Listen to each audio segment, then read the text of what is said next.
Hello and welcome. Thank you everyone for joining us today. Bonjour tout le monde. Merci d'être avec nous aujourd'hui.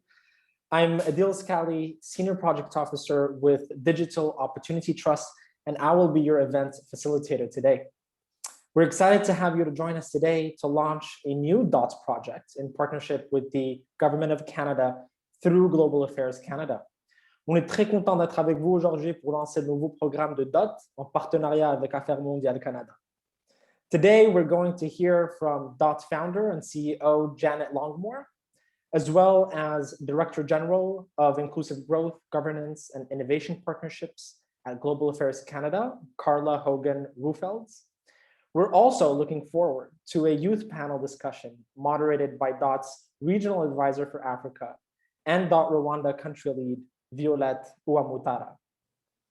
The panel will feature 4 youth who have been involved in co-designing this new initiative. And before we get started, I want to share a little bit about the project we're launching today, Daring to Shift. And in just a moment, we're going to play a fun video for you. As I think you all know, DOT is a youth-led movement of daring social innovators who have the tools, knowledge, and networks to create opportunities and transform their own communities. Daring to Shift is the next phase of DOT's movement to shift community development to a system that is more inclusive, feminist, youth-centered, and digital. Through Daring to Shift, 1,200 youth and more than 43,000 community members, 70% of whom will be young women across 9 different countries, will be placed at the center of community development. They will get skills for digital jobs, they will build digital businesses, they will become social entrepreneurs, and they will become community leaders. Today, we're celebrating the launch of Daring to Shift, but we're also celebrating something very unique, that the project has been completely co-designed with youth, for youth over the past year. And we'll hear more about that shortly during our youth panel. But before I hand it over to Janet Longmore to provide opening remarks, we wanted to share with you a short video about Daring to Shift. Fadumo, over to you to play the video.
Thank you, Fadumo. What a great video, and it gives us a really good taste of what the program looks like. Next, we'll hear from DOT's founder and CEO, Janet Longmore. Janet, welcome to the stage. Thank you. Thank you so much, Adil. I'm just delighted to be here. I'm excited to be here today. And I do want to extend my deepest thanks to Carla Hogan-Rufelds for joining us today. Thank you for being with us, Carla. And to our inspiring youth panelists who have participated in co-designing Daring to Shift. And to all of you here today for joining us in this momentous announcement and launch of a new impactful program, and to recognize and celebrate youth-led community transformation. This past year and a half has been tremendously difficult for so many. The pandemic has amplified global inequalities and has exacerbated challenges in the core areas of DOT's work: youth, women, and digital. Many young people, especially those in vulnerable and unconnected communities, were and are unable to access remote learning and lack digital skills essential to employment and opportunity creation. We have a youth digital divide worldwide. And we know as well that women and girls are disproportionately experiencing reduced access to education, technology, and income-generating activities in the face of the pandemic, creating a more pronounced gender digital divide. But these challenges are also an opportunity for a global shift towards inclusive and equitable growth, and perhaps a new way that we approach international development. The young people and country teams in our network across Africa and the Middle East have been courageous and innovative during the pandemic, in spite of the many severe challenges and disruptions they have faced.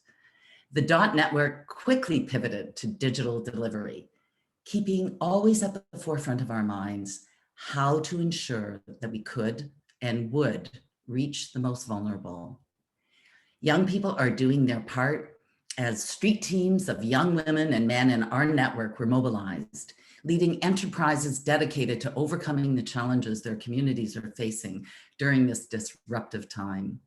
Mental health and wellness, alternative forms of delivering education, digital skills development for the most vulnerable, so they could engage and be a part of local solutions. We listened deeply and consistently to the young people in our network, and as you will soon hear, together designed our program offerings. Things have changed. When people invest, as DOT has, in the knowledge and skills of young women and truly invest in a youth-led digital future, communities can own their resilience and build forward. This belief in the power of young people has been in DOT's DNA for 20 years. Another important development that came to the fore over the past 18 months of disruptions was a genuine and renewed interest in collaboration, people thinking differently of radically different ways of working together. And our work with Daring to Shift has been strengthened and scaled through the engagement of a network of over 20 partners and growing, including Global Affairs Canada, UNICEF, IBM, the MasterCard Foundation, ITU, the Ministry of Digital Economy and Entrepreneurship of Jordan, the Ministry of ICT, Innovation and Youth Affairs in Kenya, the Ministry of Youth and Culture in Rwanda, the Mbutu Foundation in Rwanda, and our in-country partners and many others. It has been humbling working with so many committed partners, learning from you and sharing a deep belief in the potential of young people to lead positive social and economic change in their communities, and sharing a belief in the power of technology to unlock this talent and bring all people into the digital economy. Thank you all for your support. I'd also like to recognize how youth have transformed DOT. Through co-creating solutions with young women and men, youth have catalyzed programmatic shifts at DOT towards greater focus on amplifying youth voices, building agency and upskilling beyond digital, and centralizing resilience in the hands of youth. Because of this, DOT is an expert in helping young women and girls feel safe and included online, in increasing women's participation in the digital economy, and in creating opportunities for young women and girls in ICT and STEM. Despite these positive advancements, our work is far from over. However, our youth-led progress, and this is what inspires me so much, is empowering and hopeful, and again, inspirational. DOT's network of youth are reaching the most vulnerable and are demonstrating when we empower women and girls, a ripple effect occurs as they empower and support their community members, an effect that grows beyond communities and fosters webs of connected individuals leading change. Siti Nagwali is an amazing example of the ripple effect. Siti lives in Tanzania. Siti and her team of 18 trained young women deliver empowering messages and resources to women in Tanzania around gender-based violence, crisis management, and mental health and wellness. Siti is ensuring young women have a voice in Tanzania, empowering many across the country, and fostering that web of connected individuals, of support and help. The pandemic has emphasized that we need to dare to shift our mindsets and systems to support young people, particularly young women, to be at the forefront of inclusive growth and digital innovation, a shift that is necessary and possible now more than ever. And that is why I am thrilled to announce a timely 4-year project called Daring to Shift in partnership with Global Affairs Canada. This significant $20 million initiative across 9 countries, co-designed with young people, trusts young people as drivers of their own livelihoods and views them as peer-to-peer trainers, coaches, mentors, and role models in their communities, and co-interpreters of the future world of work and its markets of opportunity. It represents a future where young women and men can co-create innovative solutions with development partners to achieve enhanced gender equality, increase digital literacy, and accelerate inclusion and growth. When young women are digitally equipped and supported by an ecosystem of partners, transformative change in their communities can outlast any single project or program. Which is why, as we enter a time of recovery and recalibration of our global systems, local ownership and empowerment of young women and youth is essential. The pandemic has transformed the international development landscape. The co-design of Daring to Shift presents a new model of community-focused development that uses digital as a tool, captures the critical voice and role of young people, and is built with and for local ownership. I look forward so much to witnessing the youth-led transformation made possible by Daring to Shift. And I encourage you all to shift with us and carry forward our shared commitments to creating a more just, equitable, and digitally connected world. Thank you. Thank you, Janet. The youth gender digital divide is real, and we've seen how it has been exacerbated over the last year. And it's so wonderful to see DOT daring to shift, to adapt to this new world we live in, and co-design the program with youth. And it's so refreshing to see that we have a partner like Global Affairs Canada that embraces innovation and also dares to shift. And so next we'll hear from Director General, Inclusive Growth, Governance and Innovation Partnership at Global Affairs Canada, Carla Hogan-Rufelds. Welcome, Carla. Good morning. Thank you. Thank you very, very much. I'm so pleased to be here. Janet, those were that was an incredibly comprehensive and powerful start to this morning. Thank you for your words. You know, very, very inspiring. I very much appreciate how you've rooted Daring to Shift in the current context.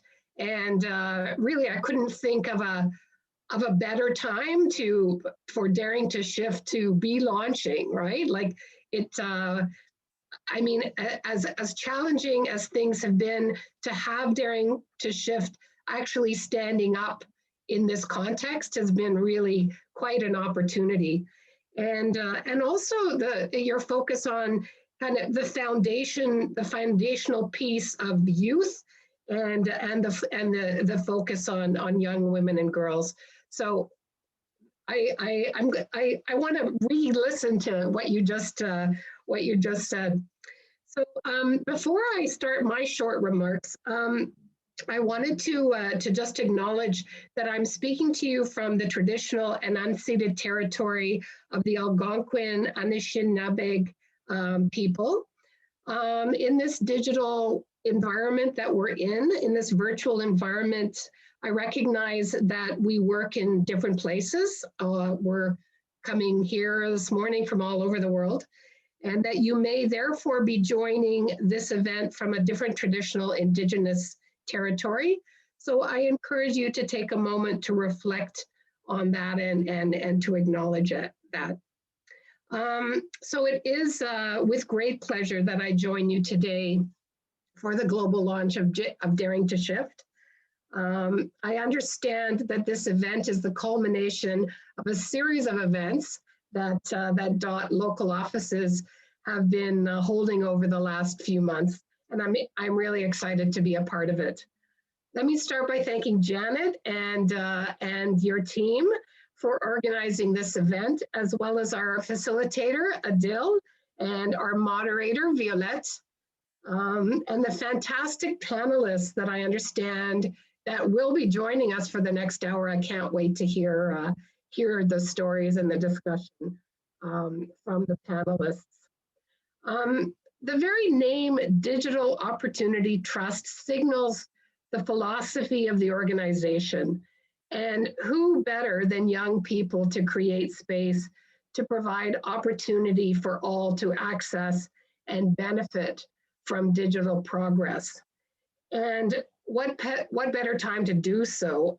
As Janet has said, and I just said as well, you know, when many of us have been thrown into a digital by default world over the past year and a half.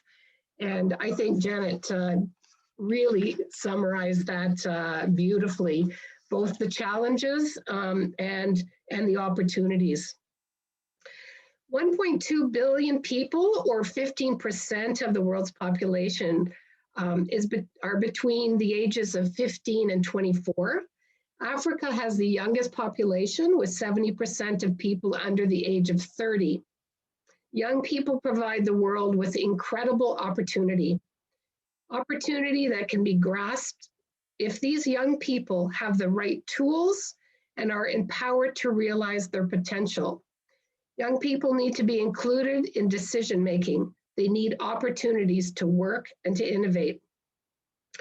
And when this reminded me of my own son who grew up really from a very, very young age. He must have been 2, 3, 4 years old. Just when he started to do stuff, he was very excited about electronics and information technology.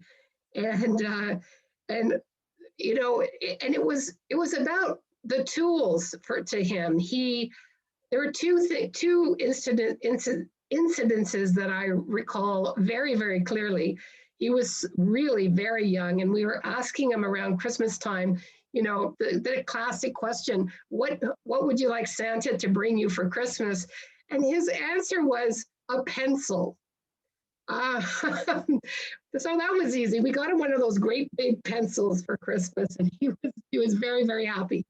But then a year or so later, we were talking, you know, he was so creative and you know, so we were saying, hey, you know, Liam, create a mind-blowing innovation, you know, go for it.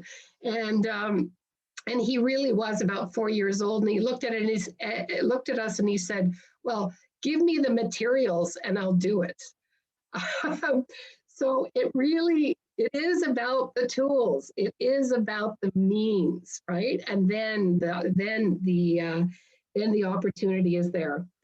So we know that that young people face challenging obstacles that have grown even more difficult to navigate as a result of the COVID-19 pandemic.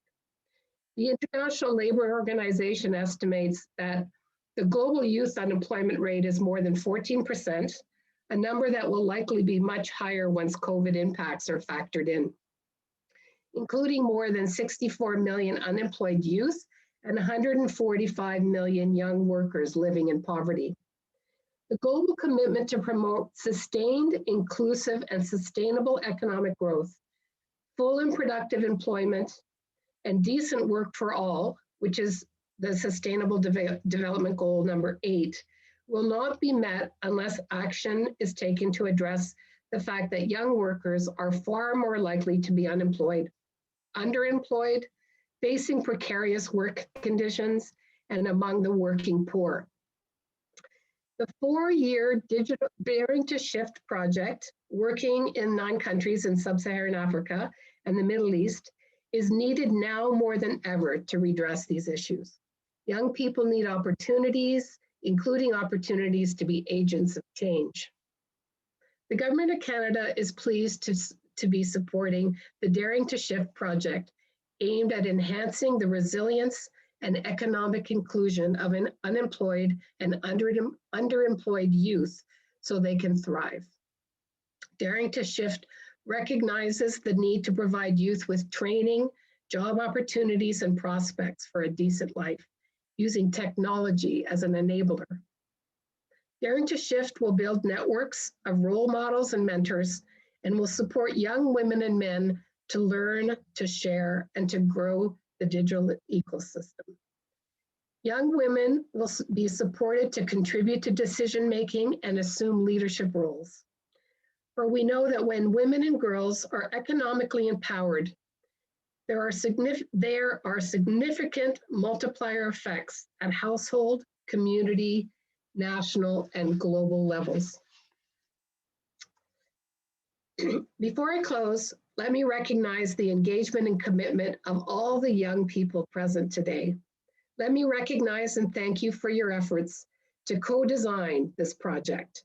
Your commitment to your communities and our shared future is really an inspiration. Congratulations to all involved in the launch of Daring to Shift. We eagerly anticipate the many positive and progressive changes that you will achieve together. Thank you very much. Thank you, Carla. Merci beaucoup pour vos mots pertinents. On est tout à fait d'accord aujourd'hui que plus que jamais, on a besoin de solutions adaptées aux communautés qui répondent aux besoins réels des jeunes. And as Janet shared, we are very lucky to have a strong, long-standing partner at Global Affairs Canada to move the needle on the feminist and youth-led digital development.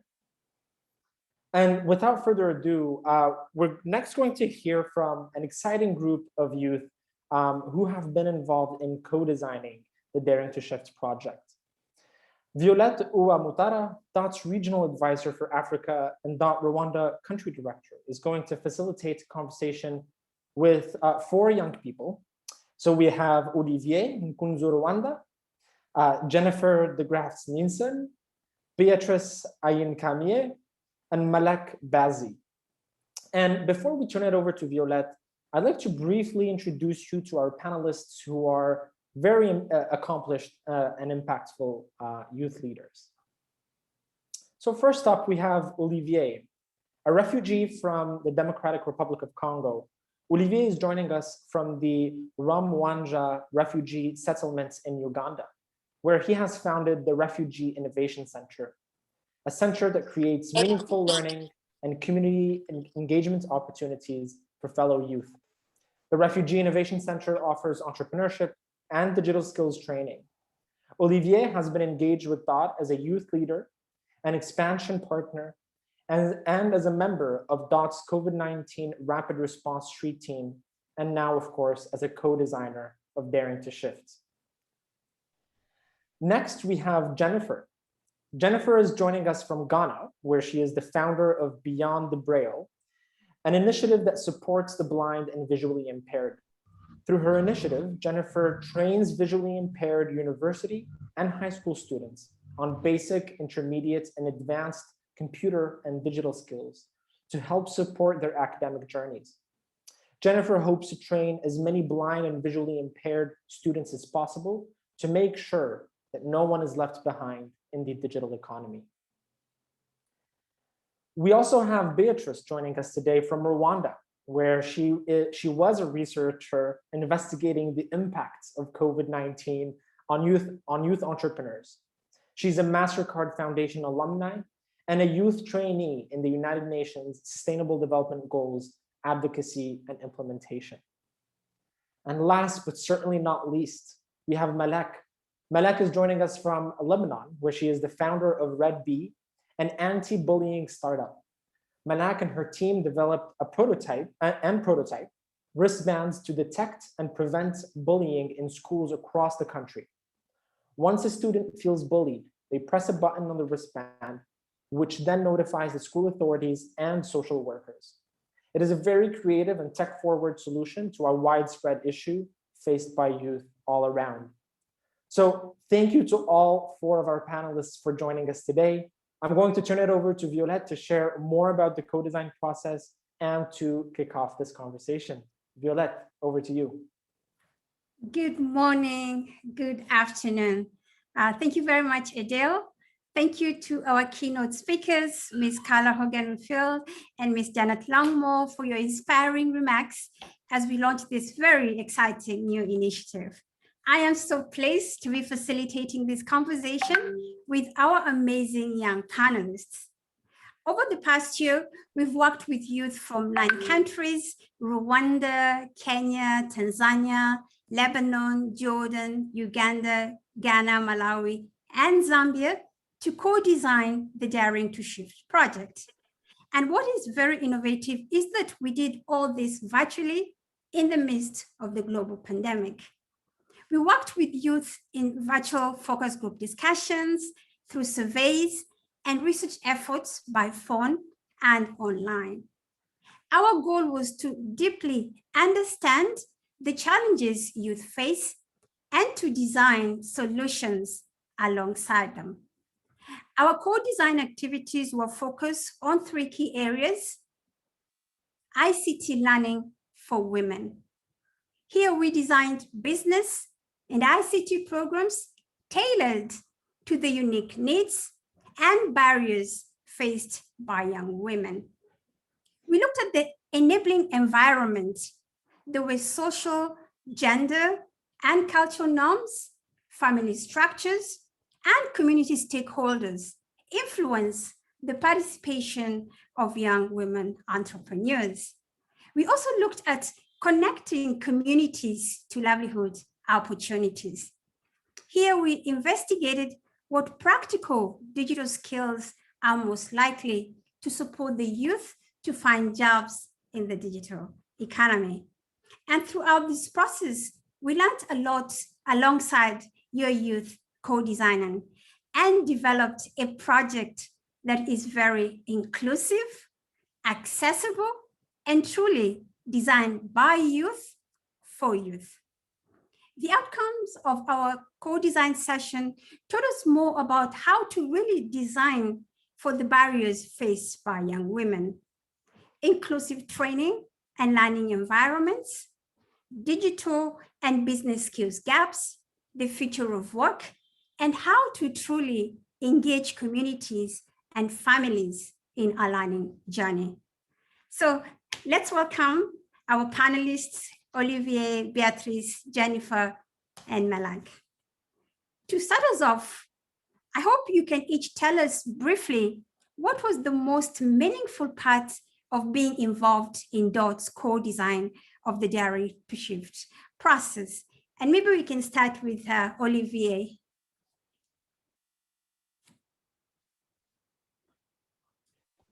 Thank you so much. Myself, the most important I learned was sharing what I have to planners. Then they use it for the future planning. The users as .youth and stakeholders are given chance to share opinions on designing the best project that fit their needs. This turns significant when beneficiaries are involved in planning and implementation. The impact becomes easier to be measured and reflects the need of beneficiaries. During co-design stage, we gave all necessary ideas that mirrors our needs. So my voice was heard, my needs were considered, and I believe it represented my fellow global community with shared issues and life conditions, especially refugees. When youth are engaged in decision-making, the impact will be positively measurable, attainable, and everyone celebrate the achievement as we shall celebrate Daring to Shift project achievement. I know every day will be a celebration. In addition to this, when a project has respected the process of co-design, beneficiaries see themselves in projects during implementation, and without doubt, most of feedbacks are positive and success stories to tell. Thank you. Thank you, Olivier. Let's hear from Beatrice. Thank you, Violette. I like to refer to myself as a girl from the village. And here's the simple reason why. It's true. I was born in Rwanda, although the many life opportunities I've met have led me to a country as big as Canada and have now happily brought me back home. Me, I am a product of many programs, and although very different in nature, but really, really similar, like those programs, as far as creating opportunities for the youth and empowering them to create these opportunities is concerned.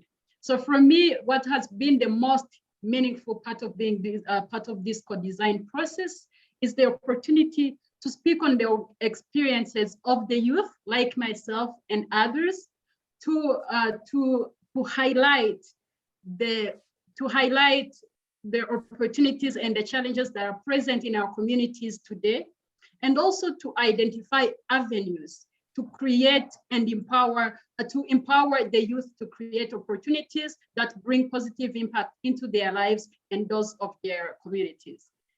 I think there is no greater honor. Thank you. Thank you. Jennifer, over to you.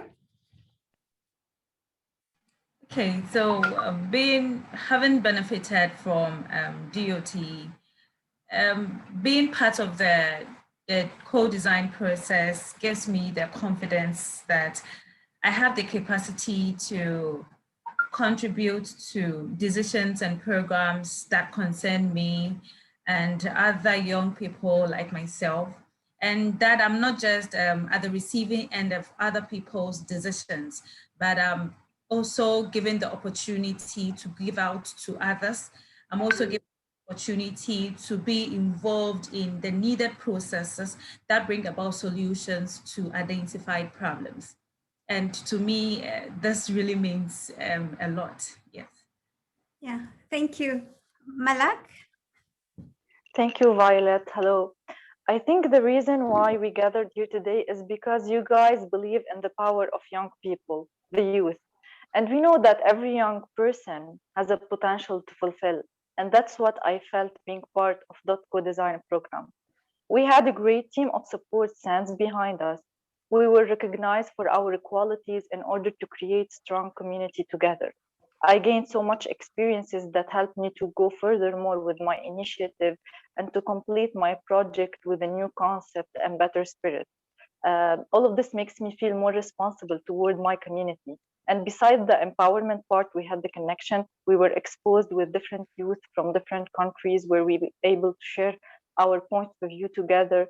So the connection, the empowerment, and most importantly, the opportunity and the belief in us added more meaningful meaning to the program. And thank you. Thank you very much. With youth, by youth, for youth.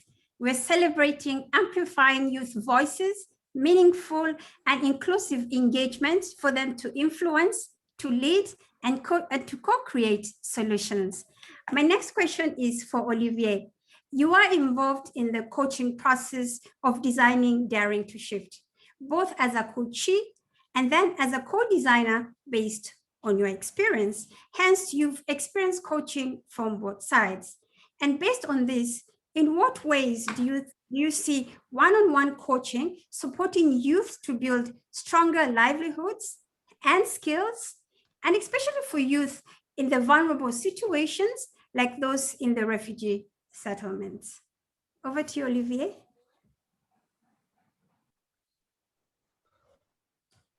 Thank you, Violet. As a myself, as a Congolese refugee living in Rwanda refugee settlement for 6 years now, this state as itself, it's vulnerability. People within feel stressed of their own stories, families and friends lost during war and conflicts, other inhuman treatments. My settlement is 85% survives on food support, then 10% survive on agriculture, and 4.95% are vendors. I have a few individuals who decide to stand to support others. They give a hand to the young refugees used to get tired. Pardon, I think we're having technical issues with Olivier. But what's very important about coaching is about supporting people to go beyond their current best efforts. It's key to build an ecosystem of support for youth, investing in their well-being and safety of young women. And very important when coaching, it's key to ensure that the coaching concepts and process is clear, simple, and clearly communicated. Olivier, are you back? Back. I'm sorry, I got Yes. just issue. No, go ahead, please. Yes. Yeah, so these young refugees, they used to get tired as they are still stressed of dark stories that are playing in their memories. They also give up due to a lack of skills to look for and manage opportunities around them. They can't manage their best initiatives sometimes. In most of cases, they start best initiatives, then it dies before the year ends. Financial instability discourage, it pulls them back before they achieve their dreams. They dream big, but their dreams die first. One-on-one coaching can build our capacity. We can revive our initiatives. We can drive our own dreams, manage our self-esteem and confidence. We can be the best entrepreneurs that are building durable solutions for the global community. We need your voice, also need to be involved in plannings, supported through coaching. We want to learn from others and also need financial support, and all of this shall lead to building youth hope, self-esteem, and resilience and sustain our initiative for betterment of our global community. Coaching helped me so much in 2020. I recovered from loss of hope, from stress, from poor management of my project, from poor time management, poor management of opportunities. I was lacking marketing skills. But later, after 2020, if they could award the most self-esteemed refugee, confident, better planning, best time manager, best manager of opportunity, I am. I thank a lot Digital Opportunity Trust and all donors. We request the international community, governments, especially Canada, to keep supporting activities that DOT implements because they are the best that fit the global community needs. Thank you. Yeah, thank you. Thank you very much, Olivier. Over to you, Beatrice. Not only were you a part of the co-design, but you have also been involved in researching the impact of the COVID-19 on youth and young women. We know that women have been affected by the pandemic in significant ways. It has layered on top of many other barriers women face to becoming entrepreneurs, accessing technologies, and building the confidence to access new opportunities. So what did you learn about how to best support young women entrepreneurs through COVID?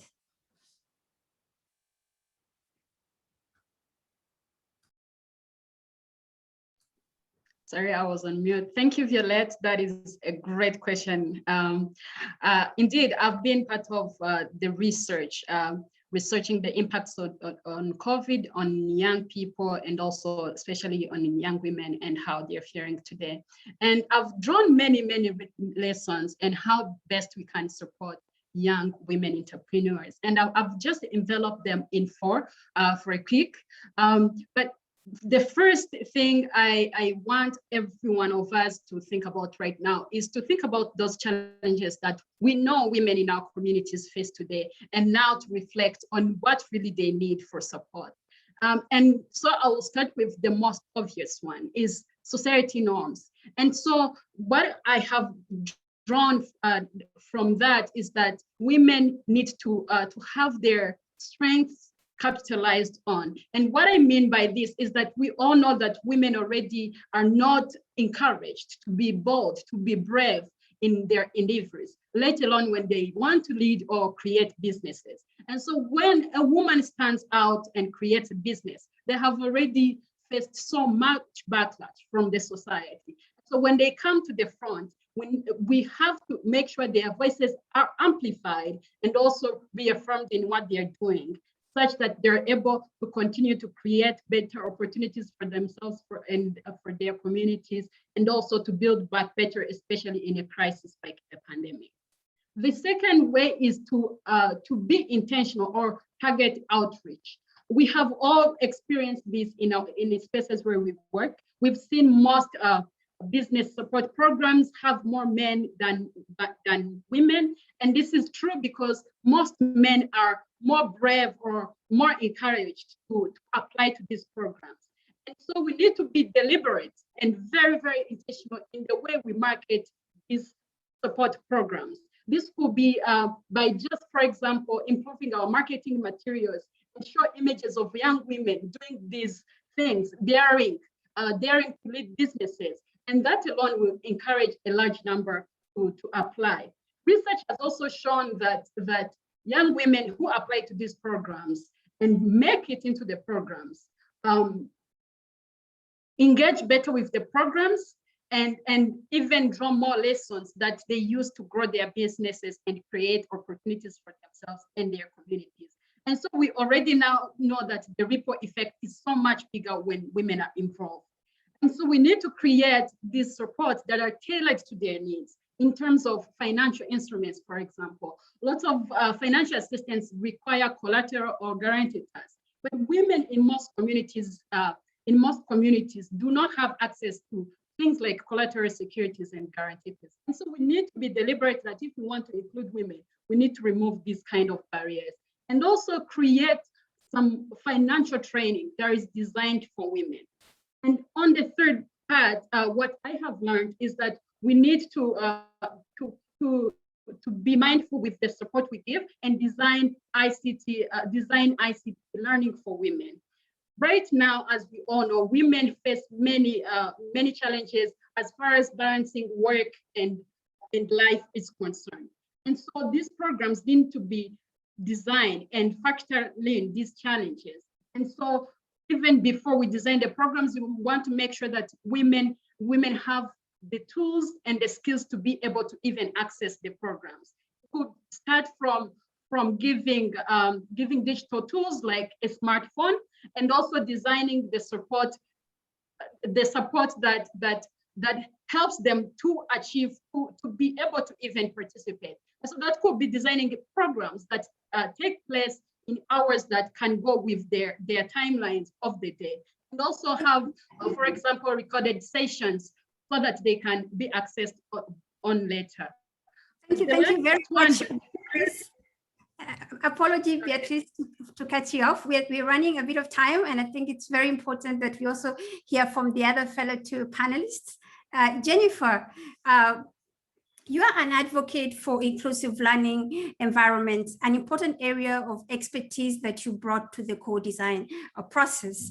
And a part of the co-design outcomes were recommendations about how best to support youth with appropriate tools and technologies, devices, so that their learning journey is indeed accessible. What were some of the recommendations that you brought to the co-design process? Over to you, Jennifer, you have a few minutes. Okay, thank you very much for the opportunity to share my experiences and on my thoughts on this very important topic.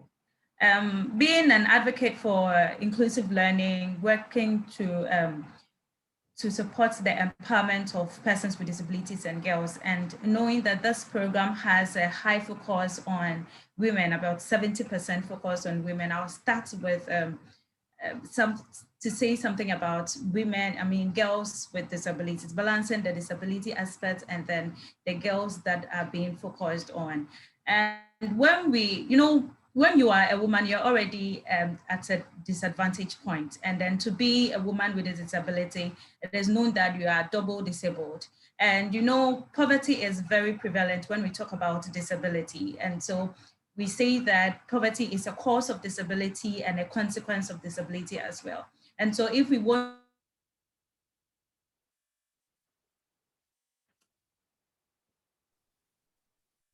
Hello? I think Jennifer is facing some technical issues. Malik, can you hear me? Malak, can you hear me? Yes, yes. Yes, yeah. In your anti-bullying initiative.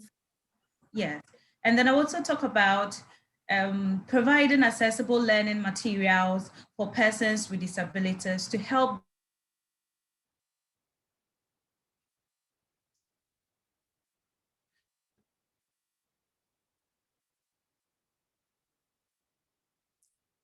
Let's hear from Malak as Jennifer's technical issues are being dealt with.